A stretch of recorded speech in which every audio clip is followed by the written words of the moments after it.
സാഹചര്യത്തിൽ ഓണത്തെക്കുറിച്ച് ഒരു അധ്യാപിക അവരുടെ നല്ല മനസ്സുകൊണ്ട്, അവരുടെ ആത്മാർത്ഥത കൊണ്ട് അവരുടെ മുസ്ലിം കുട്ടികൾ ഓണ ആഘോഷവുമായി ബന്ധപ്പെട്ട് സ്കൂളിൽ പങ്കെടുക്കേണ്ട ആവശ്യമൊന്നുമില്ല എന്ന് അവരുടെ നല്ല മനസ്സുകൊണ്ട് അവർ പറഞ്ഞു. അത് വളച്ചൊടിച്ച് അവരെ യഥാർത്ഥത്തിൽ ഭീകരവാദിയാക്കി, അല്ലെങ്കിൽ അവരൊരു മനുഷ്യൻ തന്നെയല്ല എന്ന രീതിയിൽ അവരെക്കുറിച്ച് ചിത്രീകരിച്ചുകൊണ്ടിരിക്കുകയാണ്. എൻ്റെ സുഹൃത്തുക്കളിൽ ഒരുപാട് പേര് ഹിന്ദുക്കളും ക്രിസ്ത്യാനികളൊക്കെ ഉണ്ട്. അവരോടൊക്കെ എന്തുകൊണ്ട് ഈ വിഷയം മുസ്ലിങ്ങൾ ഓണം അതുപോലെ ക്രിസ്ത്യൻസൊന്നും ആഘോഷിക്കുന്നില്ല എന്ന് പറയുമ്പോൾ പറഞ്ഞു കൊടുക്കുന്ന കാര്യങ്ങൾ അവർക്ക് മനസ്സിലാക്കാനും ഉൾക്കൊള്ളാനും കഴിയുന്നുണ്ട്. പക്ഷേ മുസ്ലിങ്ങളുടെ കാര്യം നേരെ മറിച്ചാണ്. അവർ മത്സരം നടത്തുകയാണ്. അമുസ്ലിങ്ങൾ, അതായത് ഷിർക്കാണ് എന്ന് വ്യക്തമായി എല്ലാവർക്കും, എല്ലാ മുസ്ലിങ്ങൾക്കും എന്ന് മാത്രമല്ല അമുസ്ലിങ്ങൾക്ക് പോലും ദൈവാരാധനയുടെ ഭാഗമാണ് ഓണവും ക്രിസ്തുമസും എന്നെല്ലാം അവർക്കറിയാം. അവർ പോലും നടത്താത്ത രീതിയിലുള്ള മത്സരങ്ങളാണ് മുസ്ലിം കുടുംബങ്ങളിലും മുസ്ലിങ്ങൾക്കിടയിലും നടന്നുകൊണ്ടിരിക്കുന്നത്. നമ്മുടെയൊക്കെ കുടുംബത്തിൽ തന്നെ കുട്ടികൾ ഓണാഘോഷവുമായിട്ട് ബന്ധപ്പെട്ട് സ്കൂളിൽ പോകണമെന്ന് വാശി പിടിക്കുമ്പോൾ അതിന് സപ്പോർട്ട് ചെയ്തു വരുന്നത് നമ്മുടെ വീട്ടിലുള്ള പെണ്ണുങ്ങളാണ്, അതായത് കുട്ടികളുടെ മാതാക്കൾ. അപ്പോൾ ഇത് ഇന്ന് സത്യത്തിൽ എനിക്ക് തോന്നുന്നത്, ഇപ്പോൾ ഈ ചർച്ചയുമായിട്ട് ബന്ധപ്പെട്ട് ഒരു TV ചാനലിൽ ഞാൻ കണ്ടത് MES എന്ന് പറയുന്നൊരു മഹത്തായ പ്രസ്ഥാനമാണെന്നാണ് ഞാൻ മനസ്സിലാക്കുന്നത്. അതിൻ്റെ തലപ്പത്തിരിക്കുന്ന ഒരാൾ വന്നിട്ട് പറയുകയാണ്, വളരെ എന്തോ ആത്മാഭിമാനത്തോടു കൂടി ആണ് പറയുന്നത്, എന്താണ്, ഞങ്ങൾ തീരുമാനിച്ചിരിക്കുന്നത് 100 ഓണാഘോഷ പരിപാടികൾ നടത്താനാണെന്നാണ്. ഒരു ഹിന്ദു സംഘടന പോലും അങ്ങനെ പറയുന്നത് എവിടെയും കേട്ടിട്ടില്ല. അപ്പം അത്രയ്ക്ക് ഷിർക്കൻ ആചാരങ്ങളെ ഷിർക്ക് നമ്മളിലേക്ക് കടത്തിക്കൂട്ടുക, അവർക്ക് പോലും ഇല്ലാത്ത രീതിയിൽ ആഘോഷിച്ച് തിമിർക്കാനാണ് നമ്മുടെ സമുദായം, അല്ലെങ്കിൽ കപട മതേതരത്വം പറയുന്ന ആളുകൾ കാട്ടിക്കൂട്ടുന്നത്. യഥാർത്ഥത്തിൽ ഇവർക്ക് അള്ളാഹുവിനെയല്ല പേടി, ഭരണകൂടത്തിനെയും ഭരണകൂടത്തിൻ്റെ ഇത് കാട്ടുന്ന ED, ബുൾഡോസർ, ഇതൊക്കെയാണ് ഇവർ പേടിക്കുന്നതെന്നാണ് എനിക്ക് തോന്നുന്നത്. എനിക്ക് ചോദിക്കാനുള്ളത്, മുജാഹിദ് പ്രസ്ഥാനത്തിൻ്റെ ഭാഗത്ത് നിന്ന് പോലും ഇത്തരം സംഭവങ്ങൾ ഉണ്ടായിട്ട് ഇതിനെക്കുറിച്ചൊരു വിശദീകരണം കാണുന്നില്ല. മുജാഹിദ് പ്രസ്ഥാനവും EDയെയും ബുൾഡോസറും ഭയക്കുന്നുണ്ടോ എന്നാണ് എനിക്ക് ചോദിക്കാനുള്ളത്. അസ്സലാമു അലൈക്കും.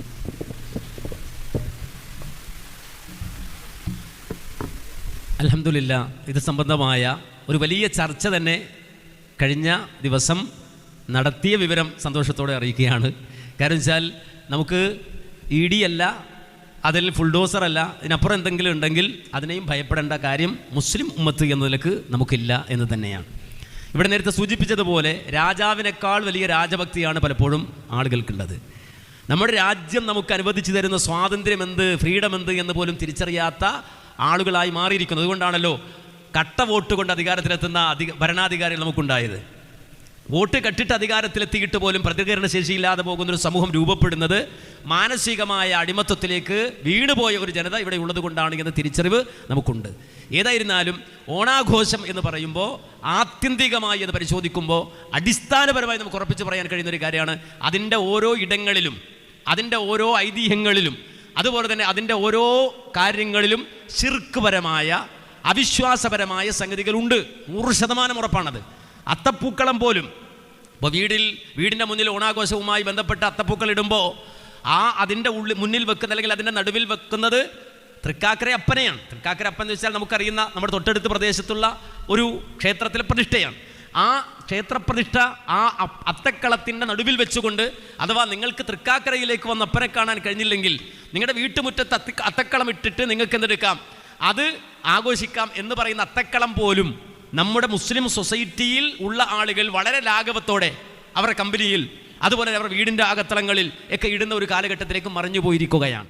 ഈ ഓണാഘോഷത്തെ എതിർത്താൽ, അല്ലെങ്കിൽ അത് ഒരാൾക്ക് വേണ്ടെന്ന് പറഞ്ഞാൽ അവിടെ ഉടൻ തന്നെ ചാടി ഇറങ്ങി വർഗീയ ചീട്ടിറക്കി ഏതെങ്കിലും തരത്തിൽ അവിടെ ഭിന്നിപ്പുണ്ടാക്കി അധികാരത്തിൻ്റെ ഇരിപ്പിടം ഉറപ്പിക്കുവാൻ ശ്രമിക്കുന്ന ചില വികലവാദികൾ, വികലജീവികൾ, രാഷ്ട്രീയത്തിൻ്റെ പേരിൽ ഇറങ്ങി വരുന്ന ഈ വിഷജന്തുക്കൾ അവരെ ഇടപെടുന്നത് നമ്മൾ വളരെ കൃത്യമായി തിരിച്ചറിയണം. തിരിച്ചറിയുക മാത്രമല്ല, പ്രതികരിക്കുകയും വേണം. കാരണം ഈ രാജ്യത്ത് ജീവിക്കുന്ന ഓരോ പൗരനും അവൻ്റെ വിശ്വാസത്തെ സംരക്ഷിക്കുവാനും അവൻ ഉൾക്കൊള്ളുന്ന ആദർശം തുറന്നു പറയുവാനുള്ള സ്വാതന്ത്ര്യമുണ്ട്. അതിന് ഒരു ഉമ്മാക്കി പാർട്ടിയെയും ഭയപ്പെടേണ്ടതില്ല. അത് യുവജന സംഘടനകളാകട്ടെ മറ്റേതെങ്കിലും സംഘടനകളാകട്ടെ, ആ സംഘടനകളെ ഭയപ്പെട്ടുകൊണ്ട് ശിർക്കിൻ്റെ മുന്നിൽ തലകുനിച്ചു കൊടുക്കേണ്ട ഗതികേട് ഒരു മുസ്ലിമിനും ഇല്ല എന്നുള്ള അത് അന്തസ്സായി പ്രഖ്യാപിക്കാൻ കഴിയണം. അതിന് 1000 ജയിലല്ല, നേരെ മറിച്ച് കൊലക്കേർ വീണാൽ പോലും ഒരു മുസ്ലിമിനെ സംബന്ധിച്ചിടത്തോളം അതിൻ്റെ മുന്നിൽ തലകുനിച്ചു കൊടുക്കേണ്ട കാര്യമില്ല.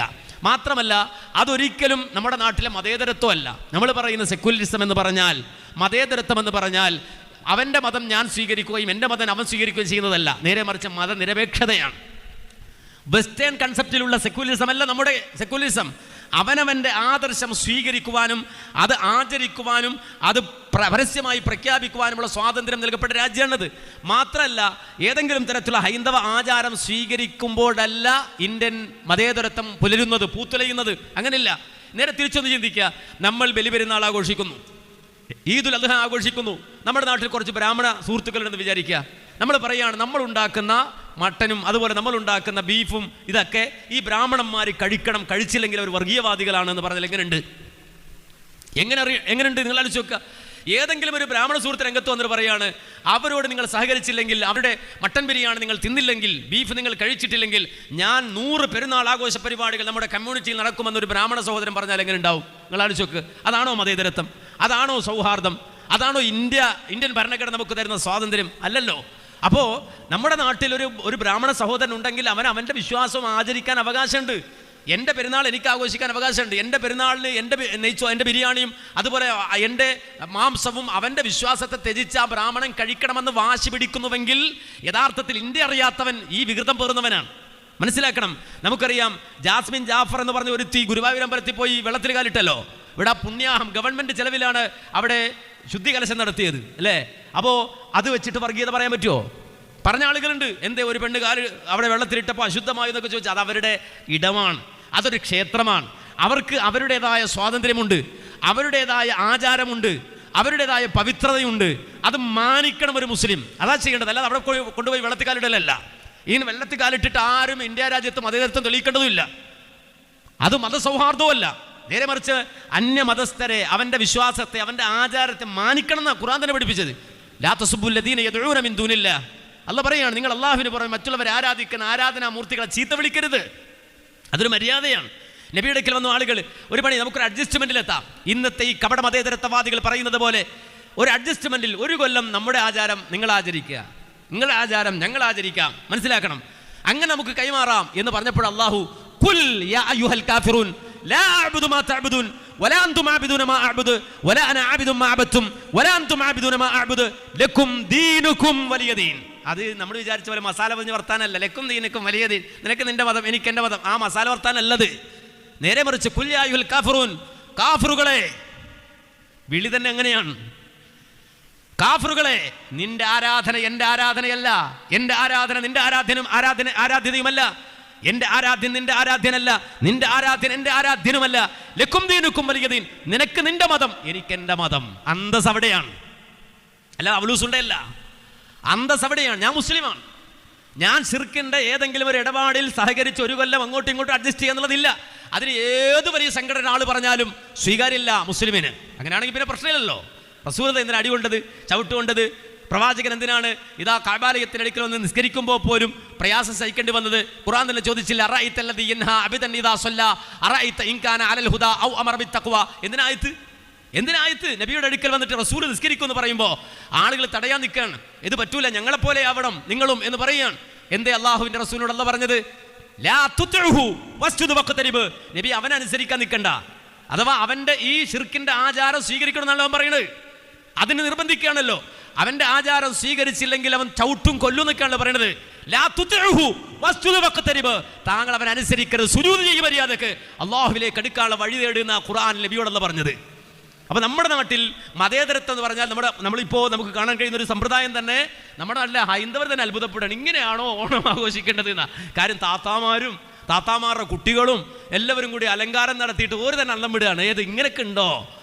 അത് യഥാർത്ഥത്തിൽ രാജാവിനേക്കാൾ വലിയ രാജഭക്തി എന്നല്ല പറയേണ്ടത്. നേരെ മറിച്ച് അതിനപ്പുറത്തേക്ക് കടന്നിട്ട് പറയണം ഇൻഫ്യൂരിറ്റി കോംപ്ലക്സ് എന്ന് പറയണം. ഉള്ളിലുള്ള വിശ്വാസത്തെക്കുറിച്ച്, ഈമാനിനെ കുറിച്ച്, ഇസ്ലാമിനെ കുറിച്ച് ഖുർആൻ പറഞ്ഞില്ലേ, ഫബിദാലിക ഫൽയഫ്റഹു. ഫബിദാലിക ഫൽയഫ്റഹു. ഇസ്ലാമിനെ ആഘോഷിക്കടോ, ഇസ്ലാമിനെ അന്തസ്സായിക്കൊണ്ട് നടക്കടോ എന്ന് ഖുർആൻ പറഞ്ഞില്ലേ? അതില്ലാതെ പോകുന്നതിൻ്റെ ഗതികേടാണ് യഥാർത്ഥത്തിൽ ഇന്ന് ഈ ഓണം മാത്രമല്ല ക്രിസ്മസ് അടക്കമുള്ള ആഘോഷങ്ങൾ ഹൈന്ദവ സഹോദരങ്ങൾ അത് തിരിച്ചറിയാൻ ഒരുക്കമാണ്. അവർക്കത് നമുക്കറിയാം. ഒരു ഓണാഘോഷം എന്ന് പറഞ്ഞാൽ നമുക്കറിയാം, ശശികല അംഗീകരിക്കോ? മാവേലിയുടെ ഓണാഘോഷത്തെ ശശികല അംഗീകരിക്കോ? ഒരു പരസ്യമായി വന്ന് പറയും അത് വാമന ജയന്തിയാണ്, മാവേലിയെ അടിച്ചു ഒതുക്കണമെന്നാണ് ശശികല വാദിക്കുന്നത്. അത് അംഗീകരിക്കോ? ഹൈന്ദവ സഹോദരങ്ങൾക്കിടയിൽ തന്നെ ഒരുപാട് അഭിപ്രായ വ്യത്യാസമുണ്ട്. അപ്പോൾ ഈ രൂപത്തിലുള്ള കാര്യങ്ങളെ സംബന്ധിച്ചിടത്തോളം നമ്മെ സംബന്ധിച്ച് നമ്മൾ മനസ്സിലാക്കേണ്ടത് നമ്മുടെ ആദർശത്തിനെതിരാകുന്ന, തൗഹീദിനെതിരാകുന്ന വിശ്വാസ ആചാര കർമ്മ അഴിയാദുകൾ ആഘോഷങ്ങൾ അതിനോടൊരു തരത്തിലും പങ്കുചേരില്ലെന്ന് മാത്രമല്ല, ഖുർആനിൽ ഇബാദുർ റഹ്മാനെ സംബന്ധിച്ച് വളരെ കൃത്യമായി പറഞ്ഞു, വല്ലദീന ലാ യശ്ഹദൂന സ്സൂർ, വല്ലദീന ലാ യശ്ഹദൂന സ്സൂർ, വല്ലദീന ലാ യശ്ഹദൂന സ്സൂർ എന്ന ആയത്തിന്റെ വ്യാഖ്യാനത്തിൽ ഉലമാ പറഞ്ഞു വല്ലദീന ലാ യശ്ഹദൂന അഅയാദൽ കുഫാർ എന്ന് തന്നെയും അതിന്റെ തഫ്സീറിൽ രേഖപ്പെടുത്തിയത് കാണാൻ സാധിക്കും.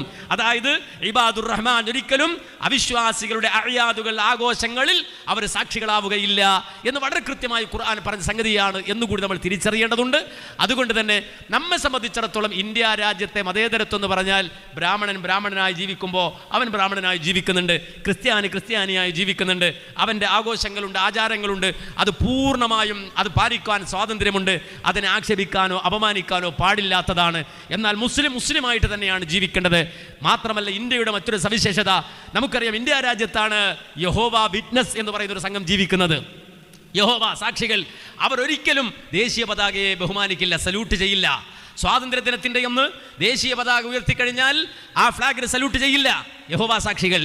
മാത്രമല്ല, ജനഗണമന എന്ന് പറയുന്ന ദേശീയ ഗാനം ഇങ്ങനെ പാടുമ്പോൾ ഒരിക്കലും അവരതിനെ ബഹുമാനിക്കില്ല. അവർ പറഞ്ഞു അത് എഴുന്നേറ്റ് നിൽക്കില്ല, ഞങ്ങളെ കൊണ്ട് കഴിയില്ല, അത് ഞങ്ങളുടെ വിശ്വാസത്തിൻ്റെ ഭാഗമാണ് എന്ന് പറഞ്ഞപ്പോൾ രാജ്യദ്രോഹി ചാപ്പ കുത്തിയിട്ട് ഏതെങ്കിലും പാർട്ടിക്കാരൻ കൊണ്ടുപോയിട്ട് ജിന്ദാബാദ് വിളിക്കല്ല ചെയ്തത്.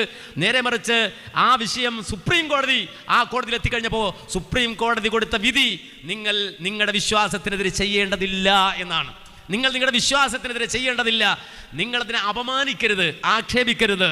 അതുകൊണ്ട് തന്നെ നിങ്ങളുടെ വിശ്വാസത്തിനെതിരാണ് സല്യൂട്ട് അടിയെങ്കിൽ വേണ്ട, നിങ്ങൾ ജനഗണ ചെല്ലുമ്പോൾ അത് എഴുന്നേൽക്കാൻ നിങ്ങളുടെ വിശ്വാസത്തിനെതിരാണെങ്കിൽ വേണ്ട, പക്ഷെ അപമാനിക്കരുത്. അത്രയും വലിപ്പമുള്ള ഒരു വലിയ ഭരണഘടനയുള്ള നാനാത്വത്തിൽ ഏകത്വത്തെ ഉൾക്കൊള്ളുന്ന ഒരു രാജ്യത്ത് നിന്നുകൊണ്ട് ചില ഈ രാഷ്ട്രീയ കക്ഷികൾ മനസ്സിലാക്കി വർഗീയ ചീട്ടിറക്കിയാൽ 3 വോട്ട് കൂടുതൽ കിട്ടുമെന്ന് കണ്ടപ്പോൾ കിട്ടുന്നിടത്തൊക്കെ വർഗീയത തിരികെ കയറ്റിയാണ്. അത് ഈ ഉമ്മത്തിൻ്റെ നെഞ്ചത്ത് മാത്രമേ ഉള്ളൂ, വേറെ എവിടെ ഇല്ലാന്ന് തിരിച്ചറിവ് ഉണ്ടാകേണ്ടതുണ്ട്. ഒരു ടീച്ചർ അത് പറഞ്ഞതിൻ്റെ പേരിൽ അറസ്റ്റ് ചെയ്തുത്രേ.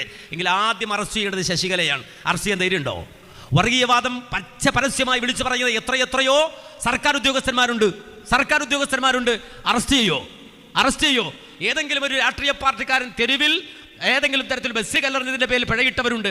പാതിരാത്രികളിൽ ചില സംഘടനകളിലെ കുടുംബത്തിൻ്റെ വീടിൻ്റെ അകത്തളങ്ങളിൽ കയറിയിട്ട് അവിടുത്തെ പെൺമക്കളെ പോലും ഭീഷണിപ്പെടുത്തിയ നിയമപാലകന്മാരുണ്ട്.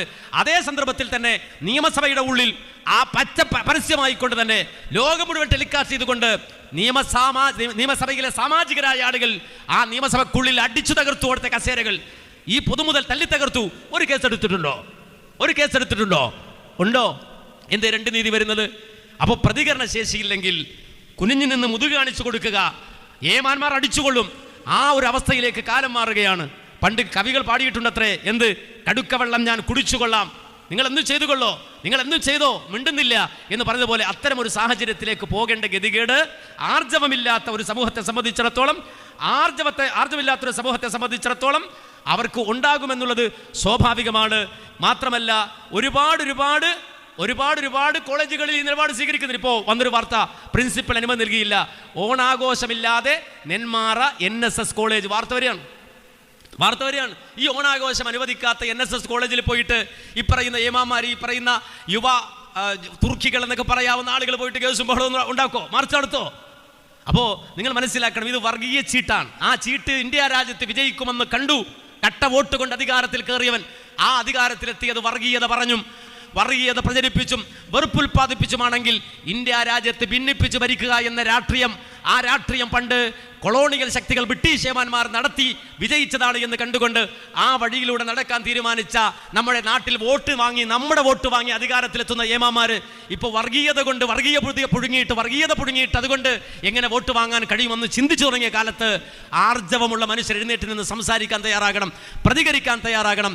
ആ പ്രതികരണ ശേഷിയും അധികാരവും സ്വാതന്ത്ര്യവും നൽകുന്ന ഒരു രാജ്യത്താണ് നമ്മൾ ജീവിക്കുന്നത് എന്ന് തിരിച്ചറിയണം. ഇന്ത്യ ഭരിക്കുന്ന പ്രധാനമന്ത്രിക്ക് എന്ത് അവകാശമുണ്ടോ അതേ അവകാശം തന്നെയാണ് നാൽക്കവലകളിൽ ഓട്ടോ ഓടിക്കുന്ന ഓട്ടോറിക്ഷക്കാരനുള്ളത് എന്ന് തിരിച്ചറിവില്ലാത്ത കാലത്തോളം ഈ ജനത ഉയരാൻ പോകുന്നില്ല. തിരിച്ചറിയണം.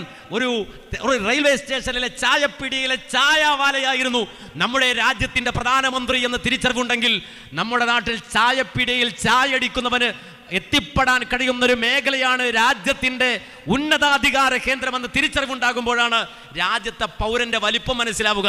ആ വലിപ്പം മനസ്സിലാകാത്ത മനുഷ്യർ അടിമകളായി ജീവിച്ചുകൊണ്ടേയിരിക്കും. അവർ ആ അടിമത്തം ഇങ്ങനെ പേറിക്കൊണ്ടേയിരിക്കും.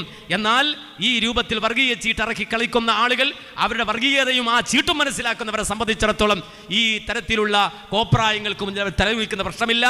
ഇസ്ലാമിനെ സംബന്ധിച്ചിടത്തോളം, മുസ്ലിങ്ങളെ സംബന്ധിച്ചിടത്തോളം അവരെ സംബന്ധിച്ച് ഈമാനും ഇസ്ലാമും അവരുടെ വിശ്വാസം അവർ ഉയർത്തിപ്പിടിച്ചുകൊണ്ട് തന്നെയാണ് ഈ രാജ്യത്ത് അവർ ജീവിക്കുക. ഈ രാജ്യത്തിൻ്റെ സ്വാതന്ത്ര്യം നേടിയെടുക്കാൻ വേണ്ടി പണിയെടുത്ത നല്ല മുസ്ലിങ്ങളായ വിശ്വാസികളായ ആളുകൾ അവർ പ്രകടിപ്പിച്ചതും ഉയർത്തിപ്പിടിച്ചതും അവരുടെ ഈമാൻ തന്നെയായിരുന്നു, ഇസ്ലാം തന്നെയായിരുന്നു. ആ ഒരു ആവേശത്തിൽ തന്നെയാണ് ഈ നാട്ടിലെ ഹൈന്ദവനെയും ക്രൈസ്തവനെയും മറ്റു മതമുള്ളവനെയും മതമില്ലാത്തവനെയും ചേർത്ത് പിടിച്ചുകൊണ്ട് അവർക്ക് മുന്നോട്ട് പോകാൻ കഴിഞ്ഞത്. അതുതന്നെയാണ് നമ്മുടെ നാടിൻ്റെ ഏറ്റവും നല്ല തിളക്കവും നമ്മുടെ രാജ്യത്തിൻ്റെ നിലനിൽപ്പുമെന്ന് തിരിച്ചറിയണം. അത് മാറി എന്നാണോ നമ്മൾ ഈ രൂപത്തിൽ ചിന്തിച്ചു തുടങ്ങുന്നത്, അന്ന് ഇന്ത്യ ഇല്ല എന്ന് നമ്മൾ തിരിച്ചറിയേണ്ടതുണ്ട്. അതുകൊണ്ട് തന്നെ ഓണാഘോഷം ഞങ്ങളെ സംബന്ധിച്ചിടത്തോളം ഞങ്ങൾക്ക് അന്തസ്സായി പറയാം, ആ വിഷയത്തിൽ നല്ല ഒരു ചർച്ച തന്നെയാണ് കഴിഞ്ഞ ദിവസം ഞങ്ങൾ സംഘടിപ്പിച്ചത്. വളരെ വിപുലമായ ചോദ്യോത്തരങ്ങളുമായുള്ള പരിപാടികളാണ്. അതുകൊണ്ട് തന്നെ ഒരു പേടിയും ആ വിഷയത്തിൽ ആവശ്യമില്ല. ഈ രാജ്യത്ത് ജീവിക്കുന്ന ഒരാൾക്കും അതിൻ്റെ ആവശ്യമില്ല, ഭയം ആവശ്യമില്ല എന്നാണ് നാം തിരിച്ചറിയേണ്ടത്.